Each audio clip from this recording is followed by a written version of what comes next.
Pois muito bem, estamos no nosso segundo momento de hoje, dia 12 de dezembro, 12/12 de 22. Iniciando o nosso segundo momento, estamos estudando a mediunidade. Estávamos desenvolvendo aqui, até agora, que pode ser visto o desenvolvimento no nosso vídeo anterior, de hoje. E interrompemos o nosso vídeo anterior, começando a conversar dentro desse campo de influenciação espiritual. Começamos a conversar sobre a influenciação do nosso espírito protetor, aquele que nós chamamos de anjo de guarda. Anjo de guarda, hoje nós entendemos que é uma força de expressão, que nós não necessitamos de um anjo à nossa disposição. Anjos são espíritos lá dessa ponta de cá, né? Que já estão livres da influência material completamente e que têm incumbências muito grandes das quais precisa de se empenhar, comungam com Deus, diretamente com Deus, à vontade dele. Então, anjos são espíritos já que são capazes de receber missões planetárias. Então, aqui, hoje, por exemplo, nós temos espíritos que são mentores do nosso planeta, de nossas cidades, que são espíritos muito mais evoluídos. Agora, nós, pobres coisicas, nós não temos necessidade nem merecimento para ter à nossa disposição um anjo para nos guiar no nosso dia a dia, que nós ia matar esse anjo de raiva, né? Nós ia matar esse anjo de canseira, né? Nós ia levar ele para cada boca escura, que ele ia falar, gente, o que eu estou fazendo aqui? Então, nós temos, sim, ajuda espiritual de espíritos com mais visão que nós, espíritos melhores que nós, que Deus não nos confiaria, tá? Os planos divinos, os trabalhadores do Pai, que nos acompanham durante as nossas programações reencarnatórias, não nos confiaria sob a tutela de um amigo espiritual que não tivesse capacidade de nos melhorar. Então, isso é questão administrativa, né? É questão de nós confiarmos no plano espiritual, como nós vimos nos nossos estudos passados, o trabalho deles, como é que eles nos acolhem quando nós desencarnamos, como é que eles nos preparam para nós desencarnarmos. Isso tudo acontecendo lá, e André Luiz narrando isso para nós. Tem 16 livros de André Luiz ensinando para nós sobre o plano espiritual, para a gente entender como é que nós fazemos cursos para exercer mediunidade aqui antes de reencarnar. Está no livro Os Mensageiros, é o segundo livro de André Luiz, o livro Os Mensageiros. Ele narra para nós a nossa preparação mediúnica para vir aqui ser mensageiro. O que é ser mensageiro? Ser médium aqui. Então, a nossa preparação no plano espiritual, como é que isso é feito, preparação, tempo, espera, ansiedade, será que eu vou dar conta? É a mesma coisa a gente sair daqui para ir para uma viagem desafiadora, será que eu vou dar conta? E preparar, e sair daqui para ir fazer uma prova no exterior, por exemplo, uma língua diferente, um trem, o costume de uma cultura diferente. O plano espiritual é muito semelhante aqui, mas uma coisa é nós estarmos fora da matéria, outra coisa é estar na matéria, estarmos na matéria. Então, há toda uma preparação mediúnica para a gente poder ver. E em muitos casos, a mediunidade, ela é sempre uma ferramenta para nós. Imagina se nós não tivéssemos a intuição, o tipo de mediunidade chamado intuitiva. Se nós não tivéssemos a intuição, porque essa influência aqui, para aquele que reencarnou para inventar a roda, por exemplo, que nós desenvolvemos no vídeo anterior, essa influenciação aqui, como é que ela acontece? Ele tem evidência? Não necessariamente. Tem mediunidade auditiva? Também não. Como é que esse espírito aqui, a equipe espiritual de cá, influencia ele aqui? Pelos canais da intuição. É que a gente estava conversando aqui no intervalo. A gente às vezes fala assim, eu não tenho mediunidade nenhuma. Aí de nós, se não tivesse a intuição. Nós estaríamos do mesmo tamanhozinho, a nossa cabeça não teria crescido um milésimo de milímetro. Nós estaríamos do mesmo tamanho, porque nós temos inteligência, mas sem o amparo espiritual a nos intuir, a nos mostrar o progresso que já está lá e que já passaram por aqui e chegaram lá. Então, é só trazer isso para cá, para nós. Como? Pelos canais da intuição. Então, todas as invenções, todos os inventos, todo o progresso, toda a tecnologia que nós dispomos aqui hoje, desenvolvemos aqui hoje, ela veio de lá. Como? Na grande maioria, via de regra, comumente, pelos canais da intuição. Oi? Duas coisas diferentes. A primeira, então quer dizer que, por exemplo, quando você pensa assim, quando você está precisando resolver algo, ter uma ideia, e você pensa, não, vai aparecer essa ideia, amanhã eu vou ter essa ideia, eu estou abrindo um canal para ver. Sim. Isso você está assim, levantando a anteninha. Porque às vezes você mantém essa antena baixa. E aí você impede a conexão, impede a comunicação. Sim, nós precisamos de aprender isso. De falar, não, vai aparecer uma solução, não estou tendo agora, mas daqui a pouco eu vou ter. Sim. É um caminho. Olha, qual que é a segunda bem-aventurança? Lá do Sermão do Monte. Bem-aventurados os aflitos, porque eles serão consolados. Se todos os que chegam no auge da aflição e que chegam a desistir da vida, abrisse esse canal, não haveria suicídio no mundo. Porque o suicídio só acontece porque esse canal se fecha. Não, eu não tenho mais jeito. Não tenho saída, não tem solução para mim. Então fechou o canal e aí fica à mercê da influenciação espiritual daqueles que estão vibrando em frequência contrária. Porque a gente há de convir que para a pessoa ter a coragem de fazer aquele ato, tem que haver uma influenciação, quase que uma neutralidade da mente dele. Já tenho pensado muito nisso. Não estou afirmando nada aqui não, só para a gente meditar. Até mesmo para a gente ter compaixão com quem chega a esse estado, que a gente às vezes fica com raiva de quem foge da vida, quem suicida. A gente às vezes fica revoltado. É a hora realmente da misericórdia entrar em ação. Eu sempre tive muita intuição, mas às vezes é difícil de interpretar essa intuição, ela não vem diretamente. Mas de alguma forma, a gente é orientado e é dirigido. A gente Isso. A gente às vezes dá aquela desligada mesmo, né? A palavra feia para danar, o panguei aqui, né? O espírito está lá soprando e falando, e eu estou lá panguando, né? Você ter feito isso, não acontecia isso, se eu tivesse interpretado aquela vez. Então, o que é isso, panguar? Descuidei aqui, eu vacilei aqui, eu não conectei aqui, eu passei batido aqui. Ou seja, podemos usar o termo que quiser, a gíria que quiser, mas a coisa é uma só. Eu não estava atento à conexão. Mas deve ser mais falta de conhecimento do que entendimento. Sim. É porque essa interrogação aqui, ó, o conhecimento, ele vem daqui e se instala aqui. Aqui nós ainda não tínhamos descoberto a roda por causa da ignorância de técnicas, de ideias, para poder ir aparando as pontinhas, os ângulos daquele quadrado, para aquele quadrado e ganhando uma roda. Do quadrado, um hexágono, um octógono, e vai só, daí a pouco roda, daí a pouco círculo. Então, mas por que nós não tínhamos feito isso antes? Ignorância.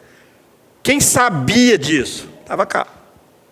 Pelos canais da intuição, vieram aqui ensinar para um determinado que veio com essa missão de aliviar o peso das nossas costas para que a gente começasse a deslizar, para eliminar a força de atrito no transporte.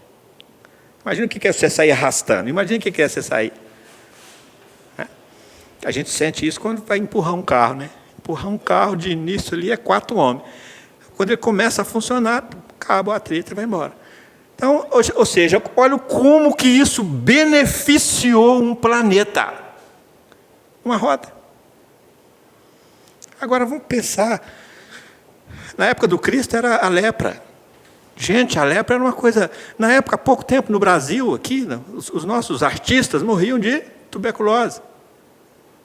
Tuberculose mesmo, aquela a tosse, né? Tuberculose. Então, hoje, ou seja, chega numa hora... Gente, olha a quantidade de menino que nós temos que hoje que eram meninos e que pegaram a paralisia infantil e hoje estão na cadeira de roda, estão... Olha a quantidade. Aí os planos maiores da vida, fala assim, espera aí, eles já aprenderam o que tinham que aprender lá com a paralisia infantil, vamos dar uma aliviada neles?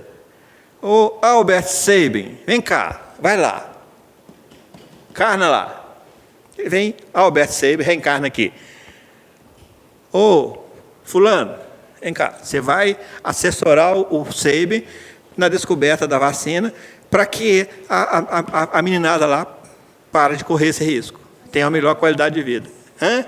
Vai auxiliar o Oswaldo Cruz? Vai. E o Lutz, né? Entendemos isso, gente? Como é que isso é feito? Canais da intuição. Como é que isso é feito? A equipe espiritual que está assessorando o Albert Sabin aqui, o que o Sabin tem que fazer? Deslocar vibracionalmente para essa faixa aqui, ficar acessível à intuição, pelos canais da intuição, ficar acessível à influenciação da equipe espiritual, que é detentora do conhecimento da vacina. Aí o Sabin, de repente, no meio, que fala, um invento, mais um teste, mais um teste, mais um teste, mais um teste, daí a pouco disponibilizou a vacina. Os meninos já não ficam mais paralíticos. Aí os ignorantes dos pais pegam e falam assim, eu não vou vacinar meu filho, não. O que faz na cabeça de uma criatura para expor um filho? Então a gente fica se perguntando. Aí vão trazer para nós, o que passa na cabeça dessa criatura aqui de tomar algumas decisões por pura ignorância, contrariando todo um trabalho espiritual para o recurso chegar até mim. Aí nós chegamos na segunda bem-aventurança, que nós entramos nela e não demos sequência. Bem-aventurados os aflitos, porque serão consolados. Por que tem aflito que não se consola? Porque ele não está na conexão do consolo.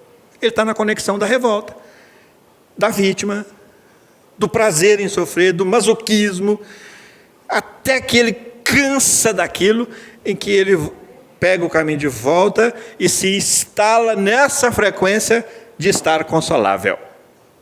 Porque ele só vai ser consolado na hora que ele estiver consolável. Como?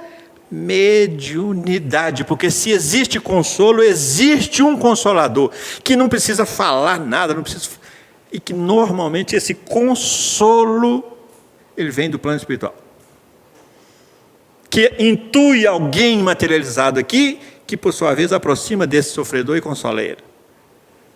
Mas estão vendo a solidariedade que existe entre os dois planos? Constante. Maria, você levantou a mão e eu terminei meu raciocínio.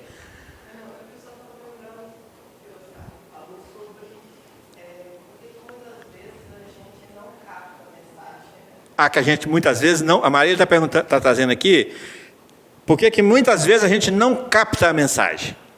Muitas vezes a gente não gosta da resposta. Muitas vezes a gente faz a pergunta a Deus, a gente faz a pergunta ao mentor e a resposta vem.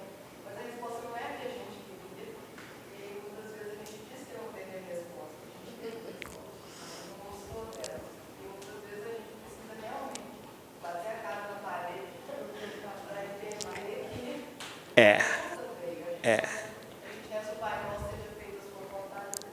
que Eu não sei se o som saiu aqui, audível. Vamos repetir. A Marília está trazendo para nós aqui que a questão, às vezes, é a gente ser intuído e não captar a intuição.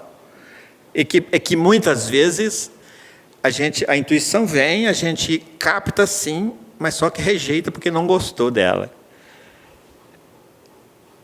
Olha, Às vezes não deu atenção à importância devida. isso quando a gente capta e não gosta e prefere ignorar. Agora, tem as questões da gente realmente não estar com a conexão estabelecida. Aí a intuição vem, a gente não capta, assim como o consolo vem, a gente não recebe o consolo, porque não está conectado na frequência do consolo. Porque ainda está extremamente revoltado, blasfemando, está rebelde demais, está se sentindo vítima demais, está revoltado demais, está doendo demais também. Então, ele precisa esperar a dor dar uma acalmada para a gente ficar receptivo. Então, isso é muito relativo, e a gente absolutiza demais as coisas, onde elas são relativas a nossa receptividade, a nossa projeção, a nossa abertura, o nosso interesse. Gente, capítulo 9 do Evangelho segundo o Espiritismo, o Espírito Lázaro traz para nós uma mensagem, onde ele fala assim: cada geração traz consigo o seu vício e a sua virtude. A vossa virtude do vosso tempo, agora, é a atividade intelectual. Atividade. Hoje há uma revolução ativa intelectual, na intelectualidade. Percebem? Então, a vossa virtude é a atividade intelectual. Mas o vosso vício é a indiferença moral. Aí, vício. Já não é coisa boa. Indiferença não é coisa boa. Moral não é coisa boa, indiferença moral. Porque o que é moral? Kardec pergunta: como poder definir moral? Uma questão do Livro dos Espíritos. O Espírito responde: moral é a regra do bem proceder. Então, a nossa indiferença moral é a nossa indiferença em caminhar na direção do bom procedimento. Conhecerás o verdadeiro espírita cristão pelo esforço que ele faz a cada dia para combater as suas más inclinações. E as nossas más inclinações é que nos levam para as imoralidades, ou seja, a regra do mal proceder. Tranquilo isso? Então, a intuição vem, a gente não capta, não acessa, não está. Muitas vezes, gente, nós estamos caminhando na direção do precipício moral, do precipício da nossa vida, do arruinamento da nossa vida, e o nosso amigo espiritual está na nossa frente, não vai não, e quase que um sinalizador de avião, né, que é aquela luzinha lá assim, olha o buraco, olha para... Só que a gente não percebe. Porque a nossa consciência normalmente cobra e nos avisa. Saber, a gente fica sabendo. A nossa consciência nos avisa. Porque nós sabemos quando é que nós estamos contrariando a lei de Deus. A nossa consciência deleta. Só que nós preferimos seguir as nossas conveniências em lugar da nossa consciência. E aí, quando o nosso amigo espiritual percebe e sente que isso é irreversível, aí ele, respeita. Assim como Deus respeita, assim como Jesus respeita. Isso é respeito ao livre-arbítrio. Cada um faz da sua vida o que quer.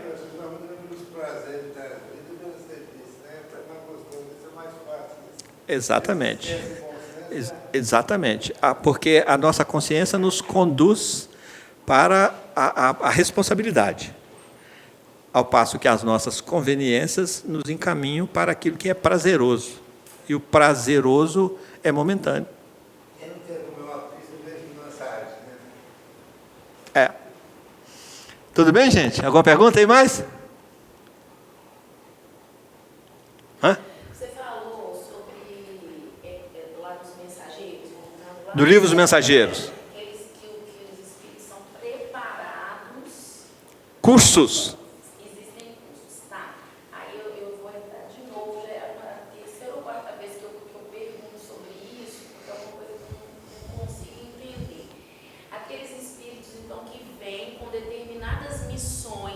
Sim. consegue, durante um tempo, atingir um número grande de pessoas Sim. para o bem e, de repente, se desvirtuam.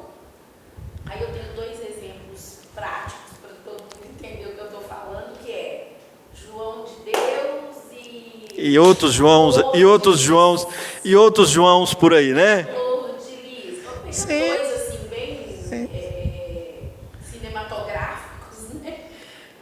Então, porque eles vieram com o poder. A gente pensa que eles têm é o livre-arbítrio. Gente, nós não temos noção da importância do livre-arbítrio na nossa vida. Porque, queira ou não, é escolha. Os personagens que a gente conhece e que fracassaram, eles fracassaram porque escolheram caminhos que levavam para o fracasso. Agora, a gente há de convir, precisamos de lembrar, não podemos esquecer disso. O apóstolo Paulo fala para nós assim: o bem que eu quero fazer, isso eu não faço. Mas o mal que eu quero, esse eu faço. Quem é que faz? Eu, a individualidade. Logo após, isso é na carta aos Romanos, no versículo seguinte que ele fala isso, ele fala assim: entretanto, já não sou mais eu que faço isso, mas é o pecado que há em mim. Então aí, a gente vai ver, aqui ó, essa criatura chamada eu, essa individualidade, passou por N encarnações. Muitas. E cada uma delas, ele era ativo. O que é isso?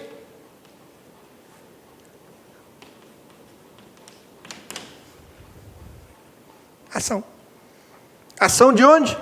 Livre arbítrio.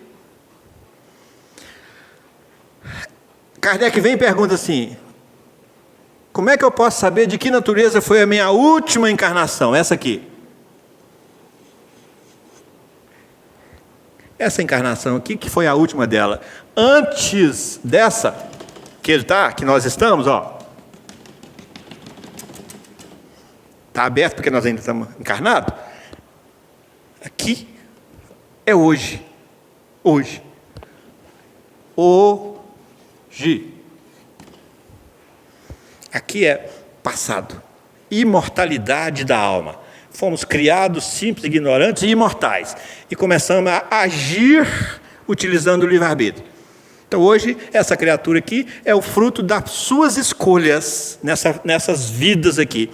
Então essa reencarnação aqui é o somatório de todas as experiências e reflexos das experiências daqui, não são? Não são?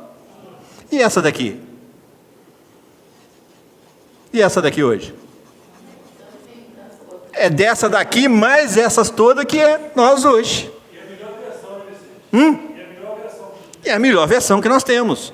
Mas é melhor, mas nós ainda trazemos em nós muito pecado. O que é pecado? Contrariedade à lei divina. Reflexos das nossas ações em vidas passadas, que somatizaram nessa e que somatizou nessa. Quando Kardec pergunta, como é que eu posso saber de que natureza foi minha última encarnação? Ele fala assim: observai as vossas tendências. Que tendências? Dessas aqui, ó. Quanto nós já matamos aqui, quanto nós já traímos, quanto nós já negamos, quanto nós já. Isso vem para o nosso psiquismo, isso se arquiva, se aloja. O perispírito é a sede da nossa memória espiritual. Então isso está gravado no nosso perispírito e reflete no nosso cotidiano hoje, no nosso psiquismo, em forma de... Essa linha aqui, quando nós encarnamos, essa linha aqui é a linha do esquecimento do passado. Esquece o passado. Mas aqui, nesse esquecimento do passado, nessa linha aqui, nessa linha, fica algumas frestas aqui,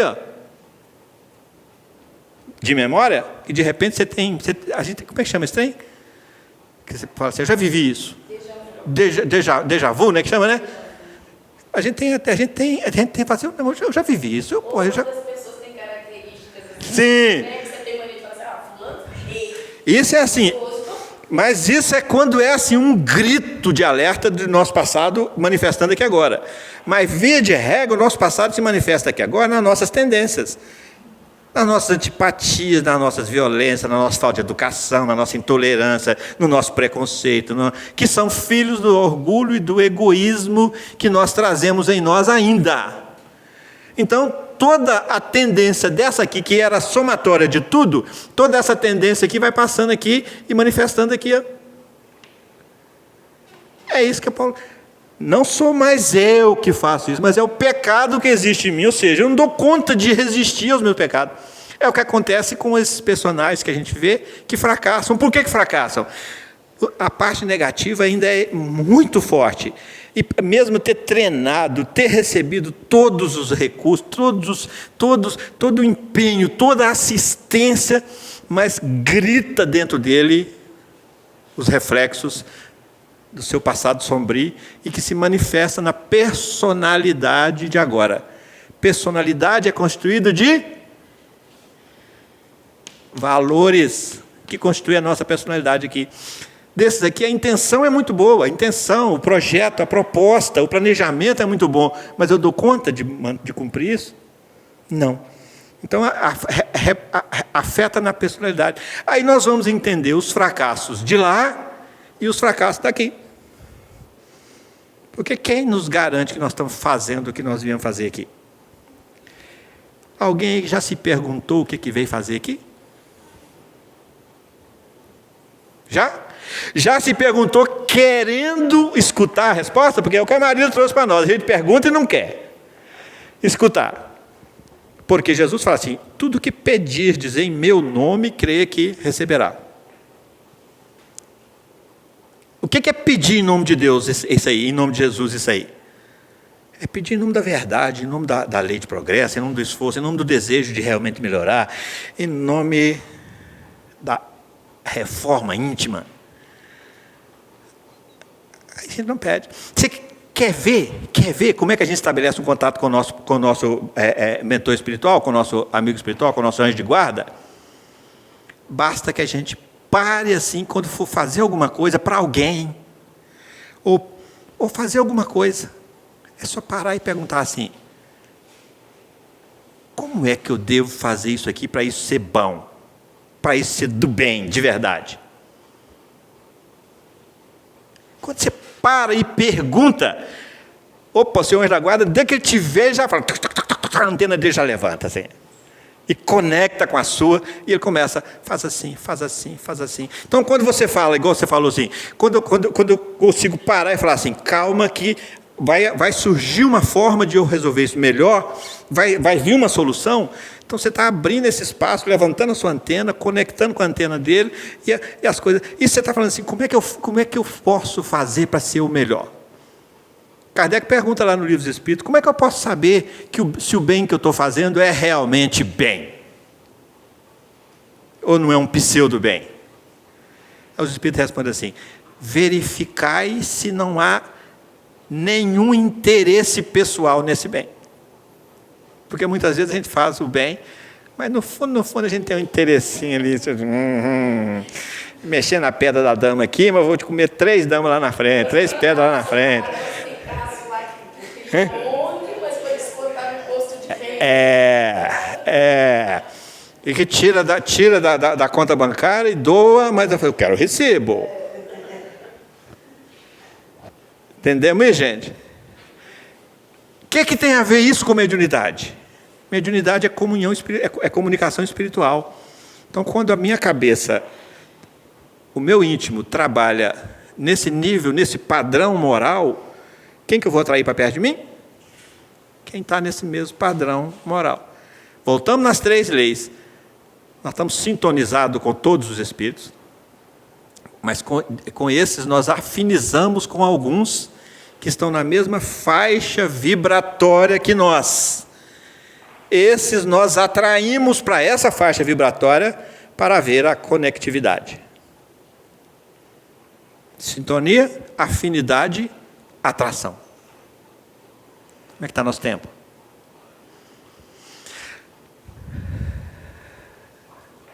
Há outros tipos de mediunidade que nós vamos estudar nos próximos encontros nossos, outros tipos não, os tipos de mediunidade. Mediunidade de efeitos físicos, de efeitos inteligentes, discriminar isso um do outro. Mediunidade de psicofonia, que é a influência do espírito comunicante exerce sobre o médium, para o médium passar uma mensagem que ele quer transmitir. A psicográfica ou psicografia, que é a mesma influenciação, aproximação perispiritual, nós vamos ver isso no gráfico, no desenho, no filme, como é que isso acontece, e como é que acontece essa mensagem escrita. Mediunidade é comunicação. Tem um livro do Herculano Pires que mas assim, é show demais. O livro chama Mediunidade, Comunicação e Vida, onde ele traz para nós a vida, o exercício de vida como sendo um exercício mediúnico. A gente vê essa amplitude da mediunidade. E nós vamos ver os tipos de mediunidade, o surgimento da mediunidade. Durante o intervalo, a pergunta foi: qual o sintoma que eu tenho para saber se eu sou médium? Basta a gente se observar. Quando a mediunidade intuitiva, às vezes o nosso pensamento se confunde com o deles. E Kardec fala assim: não fica muito preocupado. Os espíritos falam para Kardec: não fica muito preocupado em identificar qual que é seu, qual que é o outro, não, e que senão vai embolar aí o meio de campo. Em outras palavras, ele fala isso, porque a gente não tem o feeling para poder estabelecer uma linha divisória com muita precisão. Mas tem horas que a gente cai na real e fala assim: não fui eu que tive essa ideia desse tamanho, não. Não fui eu. Não fui eu que fui capaz de fazer isso. Não fui eu que falei isso. De onde veio essa palavra para eu falar? A gente percebe isso. A gente percebe. São percepções que a gente tem da mediunidade no dia a dia. Agora, há um momento em que a mediunidade, se ela faz parte de um mandato mediúnico, uma coisa assim, se ela é um compromisso mediúnico, há um momento em que ela eclode e que gera algumas mudanças, alguns efeitos na gente. E que a gente percebe fisicamente esses efeitos. Mas não vai dar para a gente conversar hoje sobre isso, não. Vamos deixar para o nosso próximo encontro, porque o nosso tempo acabou. E no próximo encontro nós vamos mexer então, vamos trabalhar então, estudar então os tipos de mediunidade, a natureza mediúnica, de efeito físico, como é que acontece o efeito físico, como é que há essa combinação de fluidos. Mas a ideia aqui da gente trazer hoje a reflexão sobre os fluidos é para a gente entender que mediunidade é comunicação, mas o recurso utilizado nessa comunicação, nesses efeitos gerados, nesses fenômenos espirituais e materiais que acontecem simultaneamente aqui na mediunidade, e que isso precisa de ser estudado, precisa de ser entendido, e que isso acontece com a utilização de um material primário, geratriz, chamado fluido cósmico universal, que se deriva em infinitos outros fluidos que vai gerar toda a vida do universo, todos os corpos do universo. Vou falar para vocês de um fluido que é derivação desse aqui e que nos mantém vivo, que é o nosso fluido vital, ou magnetismo, ou ectoplasma, esse que nos mantém vivo, que nós colhemos em várias fontes, inclusive na alimentação, e que é uma das manifestações daquilo que nós falamos, do espermatozoide e o óvulo. Com 9 meses ele fica com 3 quilos. De onde é que vem isso? Do fluido. Que fluido? Que é trazido pela alimentação da mãe, que os chakras da mãe captam aquilo ali, que transfere para o chakra do espírito reencarnante, porque os chakras estão no perispírito, e eles vão coletando aquela energia e armazenando no duplo etérico e fornecendo para o feto para ele desenvolvendo. E a gente fica caçando milagre nas igrejas, gente. E a gente fica caçando milagre nas igrejas. Olha o milagre acontecendo na nossa frente, a gente não para enxergar ele.